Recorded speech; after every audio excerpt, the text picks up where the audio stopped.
আধা কেজি হ'ব।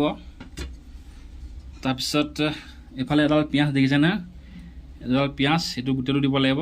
এই বাকীখিনি মানে ইয়াৰ আধাখিনি বাকলিতে পেলাই দিলোঁ মানে গোটেইখিনি বহুত ডাঙৰ আছে। নমস্কাৰ বন্ধুসকল, সকলোকে স্বাগতম জনাইছোঁ। ৰাতিপুৱা ভিডিঅ'টো আৰম্ভ কৰি দিছোঁ। মানে এটা বস্তু দেখাবলৈ আপোনালোকক চেষ্টা কৰিম। চাব আপোনালোকৰ কিছুমান মানুহৰ কাণ্ড তাকে দেখাম আপোনালোকক চাব। বন্ধুসকল, সেইদিনাখনেই মানে আমাৰ ডিউটি পোষ্টৰ কাষেদি গাড়ী মানে পিঁয়াজ চিয়াজ এইবিলাক মানে আলু পিঁয়াজৰ গাড়ী গৈ থাকে।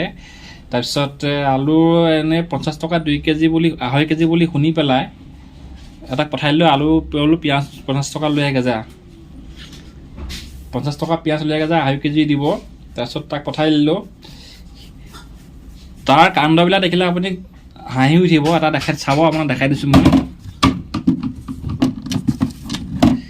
এয়া হৈছে পিঁয়াজৰ চাইজ, দেখিছেনে? এই পিঁয়াজটো বাৰু এতিয়া মই এফাল দিবলৈও নহয়, এইটো গোটেইটো দিবলৈও নহয়। এইটো কাটি পেলাই থৈ দিলে পিঁয়াজটো বেয়া হৈ যায়। এইটাই নহয়, এনেকুৱা চব দেখিছে। এটা পিঁয়াজৰ কমচে 1/2 কেজি হ'ব। এটা পিঁয়াজতে ইমান ডাঙৰ পিঁয়াজ তাক পঠাই দিলোঁ আনিবলৈ। এইটো পিঁয়াজতে কমচে কম এপোৱা ইয়াতে যাব। ইমান ডাঙৰ পিঁয়াজডাল আনি পেলাই গোটেইডাল দিব নোৱাৰি। গোটেইডাল দিলে বহুত হৈ যায়গৈ। মাংস হ'লে বোলে বেলেগ কথা, কিন্তু এই পিঁয়াজটো গোটেইটো দিলে এইটো ভাজোঁতে মানে আধা লিটাৰ তেল ইয়াতে দিব লাগিব। গতিকে মানুহটো পিঁয়াজ ইমান ডাঙৰ পিঁয়াজডাল আনিবলৈ পঠাই দিলোঁ। সেইবিলাক মানুহক পঠাই দিলোঁ। নিজে যোৱানে ভাল আছিলে। এনেকুৱা এইটোৱে নহয়, এনেকুৱা ব্যৱহাৰ কৰিলোঁ। এফাল মানে এতিয়া এফাল দিওঁ, এফাল মানে মচককৈ চবাই দিওঁ আৰু উপায় নাই। থৈ দিলে পিঁয়াজ কাটি থ'ব নাপায়, থ'লে বেয়া হয়। গতিকে ইয়াৰ এফাল দাইলত বা মাংসত বা ভাজি চাজি বনালে দি দিওঁ, বাকীখিনি চবাই দিওঁ। মানে একদম পিঁয়াজ খাই অকল পিঁয়াজকে খাইছোঁ। আলুকেইটা বাকলি গুচাই ল'লোঁ। তাৰপিছত এনেকৈ কাটি ল'ম ধুনীয়াকৈ। কিছুমানে আকৌ ষ্টাইলত কাটে, আমি আকৌ এনেকৈ কাটোঁ। আমি গাঁৱলীয়া মানুহ এনেকৈ কাটোঁ। বন্ধুসকল, এটা বিশেষ কথা, বহুতে কৈছে মোৰ বিয়া পতা বয়স পাৰ হৈ গ'ল। ময়ো জানিছোঁ বাৰু বিয়া পতা বয়স পাৰ হৈ গ'ল বুলি ময়ো গম পাইছোঁ। কিন্তু যদি মোৰ কপালত কোনো ছোৱালীয়ে নাই, মই বিয়া ক'ব পাতিম বাৰু। আৰু এটা কথা কি হয়, ঘৰে ঘৰে গৈ ছোৱালী বিচাৰি ভিক্ষা কৰি বিয়া পতাতকৈ নপতাই ভাল। সেইকাৰণে ছোৱালী ভিক্ষা নকৰোঁ আৰু জীৱনত বিয়া নাপাতোঁ বুলি শপত খালোঁ। বিয়া নাপাতোঁ, এনেকৈ ঠিক আছে, টেনশ্যন নাই।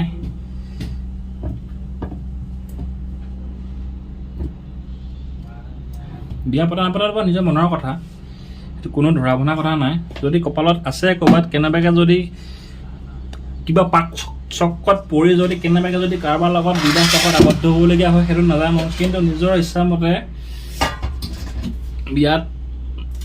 বিয়া নাপাতোঁ, নিজৰ ইচ্ছা অনুসৰি বিয়াত নবহোঁ। যদি কিবা পাক চক্কত পৰি পেলাই যদি কেনেবাকৈ বিয়া পাতিবলগীয়া হয়, সেইটো নাজানো আৰু কপালৰ কথা। এতিয়া বিয়া পতা বয়স পাৰ হৈ গ'ল মোৰ এতিয়া লগৰ ল'ৰাবিলাকৰ ল'ৰা ছোৱালীবিলাক এতিয়া ক্লাছ 5-6ত পঢ়ি আছে দেই ৰাইজ। কিন্তু মোৰ বিয়া নাপতাৰ কাৰণ ঢেৰ। সেইকাৰণে সংসাৰ নকৰোঁ। যিমান দিন জীয়াই থাকোঁ থাকিম, কৰিব নোৱাৰা হ'লে গুচি যাম এই সংসাৰৰ পৰা। যিমান দিন জীয়াই থাকোঁ সিমান দিন এনেকৈ হাঁহি মুখে আপোনালোকৰ লগত মৰম চেনেহ কৰি ধেমালি ধুমুলাকৈ জীয়াই থাকিম। আৰু যিদিনাখনি কৰিব নোৱাৰা হ'ম, সেইদিনাখনি ভগৱানক এটাই খাটিছোঁ, পেলাবা নিবা। পিঁয়াজ কাটি আছোঁ, চকু ধৰি গৈছে, কান্দিবলগীয়া হৈ গৈছে। মানে পিঁয়াজ মোক কাটি কান্দিছোঁ, কিয় হৈছে অৱস্থাটো, চকুত পিয়াই পৰিছে। ভগৱানক এটাই খাটিছোঁ যে পেলাবা নিবা, কষ্ট নিদিবা। কাৰণ কেলে আজিলৈকে কাকো হিংসা কৰা নাই, কাকো অন্যায় কৰা নাই। ভুল হৈছে, কিন্তু জানি বুজি ভুল নাই কৰা আজিলৈকে। কিবা কিবি কাকো অন্যায় কৰা নাই আজিলৈকে, হিংসা কৰা নাই।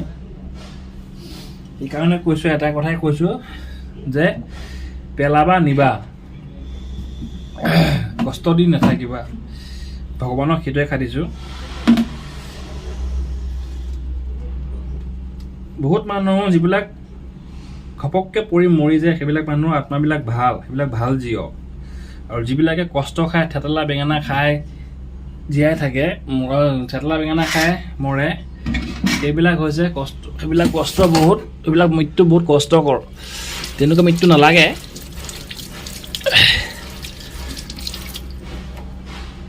তেনেকুৱা মৃত্যু নালাগে মোক।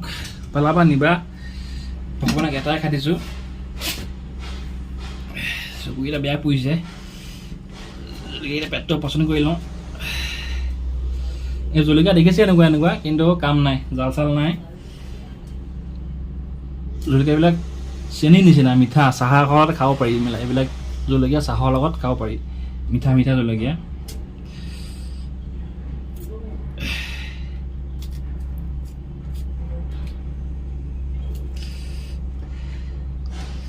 পিঁয়াজ কাটিলে মানে চকুত বেয়া জ্বলেও। চশমা পিন্ধি কাটিব লাগিব, চশমা পিন্ধি।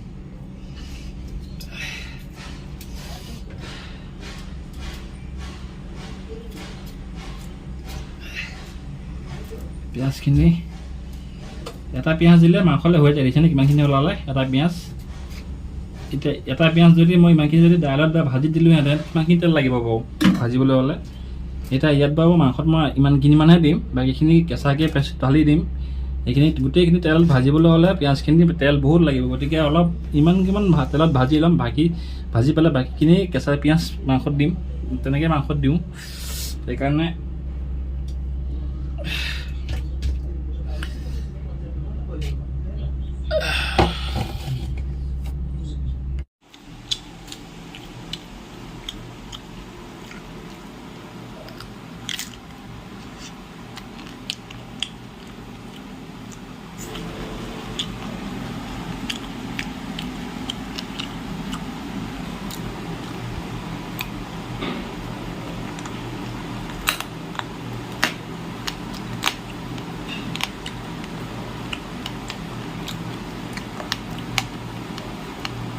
ব্ৰইলাৰ মাংসৰ হাড়ডালে মেইন।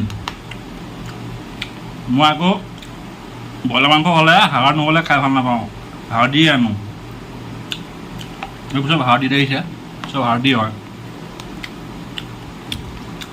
হাড় দি মোৰ মেচিনটোত পাউডাৰ হৈ যায়, পাউডাৰ। ব্ৰইলাৰ মাংস হাড় দি, ব্ৰইলাৰ হওক লোকেল মুৰ্গী হওক, মোৰ এই মেচিনটোত পোৱাৰ লগে লগে পাউডাৰ নিচিনা হৈ যায়, পাউডাৰ দেই। আৰু সেইকাৰণে মই ব্ৰইলাৰ মাংস সদায় লেগ পিছৰ ছাইডৰ হাড় দি আনো। মই হাড় দি খাই ভাল পাওঁ, যি চব হাড় দিয়ে।